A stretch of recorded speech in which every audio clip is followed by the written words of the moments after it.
नमस्कार प्यारे बच्चों, हम पाठ पढ़ रहे थे शेर पे सवा शेर। हमने पढ़ा था जब सेठ की दुकान पर दो ग्राहक आते हैं, मूला राम और ढेला राम, तो सेठ उनके लिए ठंडा मंगवाते हैं। अब हम आगे पढ़ेंगे। आप पेज नंबर 116 निकालेंगे, 116 पेज नंबर। मंगला राम बात बात काटता हुआ, सोचूं क्या सेठ जी, ये धर्म का काम है। अभी तो धर्म पुण्य का महीना चल रहा है, बहुत धर्म मिलेगा। सेठ यह सुनकर मंगला की ओर गुस्से में आंखें निकालता है। मंगला राम बात काटता हुआ कहते हैं कि सेठ जी क्या सोच रहे हो, ये तो धर्म का महीना चल रहा है, पुण्य मिलेगा। तो सेठ को गुस्सा आ जाता है मंगला राम की बातों पर। मंगला राम, सेठ जी क्या ये धर्म का काम है कि पान मेरे खाते में और ठंडा आपके खाते में? दोनों युवक उसे मना करते हैं, लेकिन असफल प्रयास होता है। मंगला राम उतावलेपन में तेजी से उतावलापन दिखाते हुए, सेठ जी आप तब तक आइटम दिखाइए, यूं गया और यूं आया। मंगला राम सेठ को कहते हैं, तब तक आप इनको ग्राहकों को आइटम दिखाइए, मैं अभी गया और अभी आया। तेजी से मंच से बाहर चला जाता है। सेठ मंच से बाहर की ओर गुस्से में बुदबुदाता फिर सहज सहज मैंने आराम से नॉर्मल हो जाता है। हाँ साहब, ये देखिए मीनाकारी का काम, ये कुंदन का काम, ये मीनाकारी। मीनाकारी आपने देखा होगा, गहनों में छोटे छोटे नग से लगे होते हैं, उससे क्या कहते हैं? मीनाकारी। ये उनको ग्राहकों को दिखाते हुए कहते हैं।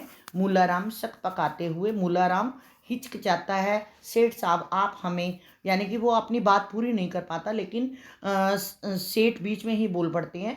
फिर ढेलाराम, मूलाराम के कान में बुदबुदाता है, यानी कि मूलाराम और ढेलाराम एक दूसरे के कान में आपस में बातें करते हैं, बुदबुदाते हैं। ये तो हमें ग्राहक समझ रहे हैं और हम तो चंदा लेने आए हैं, अब क्या करें?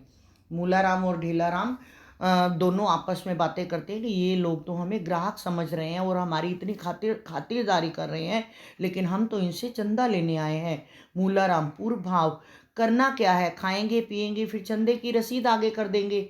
वो कहता है करना क्या है, हम यहाँ जो ला रहे हैं हमारे लिए खाने पीने के लिए, हम खाएंगे और चंदे की रसीद दे देंगे उनको। ढेलाराम पूर्व भाव, हम सच्ची बात कह दें, लगता है बहुत दिनों के बाद इस दुकान में कोई ग्राहक आया है, इसलिए सेठ और नौकर दोनों ही बावले से हो गए हैं। बावले में सबकाने लगे हैं, मूर्ख टाइप लगते हैं, जैसे पागलपन में बावले हो जाते हैं, और हंसता है। और मूलाराम, ये सेठ डेढ़ होशियार है, ये लेना चाहता है देना नहीं जानता। पूरे शहर के सब लोग इस दुकान को और इस सेठ को भली भांति जानते हैं।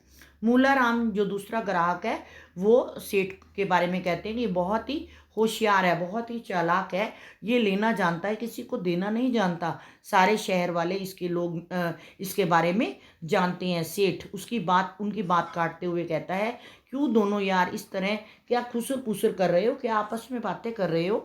क्या दिखाऊं? और ये देखो, एक जमाने की नई डिजाइन का हार है जो आगे वाक्य पूरा नहीं करता। मंगलाराम मंच पर आता है, लीजिए सेठ जी, ये ले आया मैं, एक एक ठंडा और एक एक पान। सेठ दांत पीसता है, गुस्से में आ जाता है, अब लाया है तो बाबू लोगों को देवो भी, यानी कि बाबू लोगों को दे दो, अगर ले भी आए हो तुम, ठंडा भी ले आए हो और पान भी ले आए हो। मंगलाराम के कान में फुसफुसाता है, अरे अभी तक कोई ऑर्डर नहीं दिया इन्होंने। वो सेठ मंगलाराम के कान में बोलता है कि अभी तक तो इन्होंने कोई ऑर्डर ही नहीं दिया। मंगलाराम कान में, धैर्य रखिए, जोर से लीजिए, ठंडा पीजिए और गर्मी दूर भगाइए। युवकों को ठंडा थमाता है, यानी कि उनके हाथ में ठंडा देता है ढेलाराम। पर सेठ जी हमारी बात तो सुनिए, हम तो, यानी कि वो बात पूरी नहीं करते, उनकी बात पूरी नहीं होने देते, और उतावलेपन में ही सेठ जी उनको समझते हैं कि ये ग्राहक हैं, जबकि वो दोनों चंदा लेने आए थे। सेठ मुस्कुराते हुए, नहीं नहीं, पहले ठंडा इसके बाद कोई दूसरी बात, चलो फटाफट गटको गटको, यानी कि जल्दी से पी लो वरना गर्म हो जाएगी। मंगलाराम बुदबुदाते हुए, नहीं तो सेठ जी गर्म हो जाएंगे। मंगलाराम मन ही मन बोलता है, बड़बड़ाता है, नहीं तो सेठ जी गर्म हो जाएंगे, यानी कि सेठ को गुस्सा आ जाएगा। अब आप पेज नंबर 117 निकालेंगे, पेज नंबर 117। दोनों युवक, क्या क्या दोनों युवक चौंकते हैं, हैरान हो जाते हैं। मंगलाराम मुस्काता है, चौंकिए मत, बस आप पीजिए और अपनी मन भावन चीज ले लीजिए। मन भावन जो मन को भाने वाली, जो आपको चीज कोई भी पसंद आती है वो ले लीजिए। बताइए क्या पसंद की? मूलाराम हिचकता है, हिचकिचाते हुए, दरअसल हम कुछ खरीदने नहीं आए हैं। हम तो अपना वाक्य पूरा नहीं करता। सेठ चौंकता है, हैरान हो जाता है। क्या कुछ खरीदने नहीं आए? तो कैसे आए? तुम्हारे हाथ में फिर चेक बुक कैसी थी? अरे मंगला, इनके हाथ से ठंडे की बोतलें वापस ले ले, जल्दी कहीं झूठी ना कर दें। तो सेठ को गुस्सा आता है, वो हैरान हो जाता है। तो तुम्हारे हाथ में ये चेक बुक कैसी थी जो रसीद तुम्हारे हाथ में है?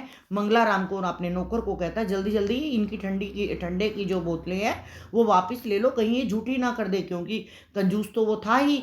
मंगला राम, सेठ जी धर्म। सेठ गुस्सा दिखाते हुए, चुप कर, धर्म धर्म धर्म लगा रखी है।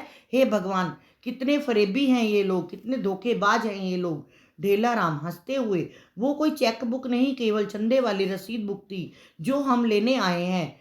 ढेलाराम हंसते हुए कहता है, वो कोई चेक बुक नहीं है, वो तो चंदे वाली रसीद है जो हम आपसे लेने आए हैं, यानी कि हम आपसे चंदा लेने आए हैं, कुछ खरीदने नहीं आए। सेठ चौंकते हुए हैरान हो जाता है, क्या चंदा मेरे से? और जोर से कहता है, मंगलाराम, सेठ जी संभालिए खुद को, सेठ जी। सेठ रोता सा, यानी कि उसका मुंह रोने वाला हो जाता है। क्या सेठ जी, सेठ जी, आज कमाया 1 रुपया नहीं और खर्च कर दिए। उंगलियों पर गिनने लग जाता है कि मैंने कितने खर्च किए हैं, क्योंकि पान भी लेकर आया था मंगलाराम और 2 बोतलें ठंडे की भी लेकर आया था। मंगलाराम, सेठ जी, जी 50 रुपये। ढेलाराम, सेठ जी चंदा तो। सेठ चौंकते हुए कहता है, चंदा? किसका चंदा? क्यों दूं चंदा मैं? मूलाराम, सेठ जी अनाथ बच्चों के लिए। अनाथ बच्चे आप जानते हैं, जिनके कोई पालने वाला नहीं होता, जिनके माँ बाप नहीं होते, उनको अनाथ कहते हैं। अनाथ बच्चों के लिए चंदा लेने आए थे। सेठ, अरे मंगला, अपनी भी रसीद बुक ला, जो हम लंगड़े अपाहिज और गायों के लिए गौशाला वास्ते मांगते हैं। सेठ फिर मंगला राम को कहता है, तुम अपनी रसीद बुक भी ले आओ, जो हम लंगड़े अपाहिज और गायों की गौशाला के लिए, जहाँ पर गाय को रखते हैं, उनके लिए जो हम चंदा इकट्ठा करते हैं, वो रसीद भी तुम ले आओ। सेठ ने मंगला राम को कहा। दोनों युवक चौंकते हैं, ये क्या? यहाँ तो चंदा लेने की बजाय चंदा देने की नौबत आ गई दर्शकों से। भागो यहाँ से, भागो। युवक भागते भागते मंच से बाहर चले जाते हैं। मंगलाराम, सेठ जी एक बात बताइए कि आपकी पारखी नजरें भी चंदे वाले लोगों को और ग्राहक में कोई भेद नहीं कर पाई? मंगलाराम सेठ जी से प्रश्न करता है, क्या आप परखने वाली जो आपकी नजरें हैं, क्या वो भी नहीं परख पाई कि ये चंदा लेने वाले लोग हैं या ग्राहक हैं? सेठ, अरे बेवकूफ, वो कहावत नहीं सुनी क्या? मंगलाराम, क्या, कौन सी? सेठ, सावन के अंधे को हरा ही हरा दिखाई देता है ना। यानी कि इसका मतलब क्या है कि उनकी दुकान पर कोई ग्राहक नहीं आता, अगर कोई भूला भटका वहां पर कोई आ भी गया तो उनको वो ग्राहक ही लगता है। मंगलाराम ठंडी सांस भरता है, ये तो मेरा ही जी जानता है कि मैं तनख्वाह कैसे लेता हूँ। मंगलाराम ठंडी आह भरते हुए कहता है, ये तो मुझे ही पता है कि मैं अपनी तनख्वाह कैसे लेता हूँ। तभी एक औरत दुकान के आगे आकर खड़ी हो जाती है, जिसे देखकर फिर आगे वाक्य पूरा नहीं करते। मंगलाराम चीखता है, सेठ जी, ग्राहक। सेठ आश्चर्य से आंखें फाड़े उसकी ओर देखने लगता है। और इसी के बाद ये सारा जो कहानी है, ये यहीं पर समाप्त हो जाती है।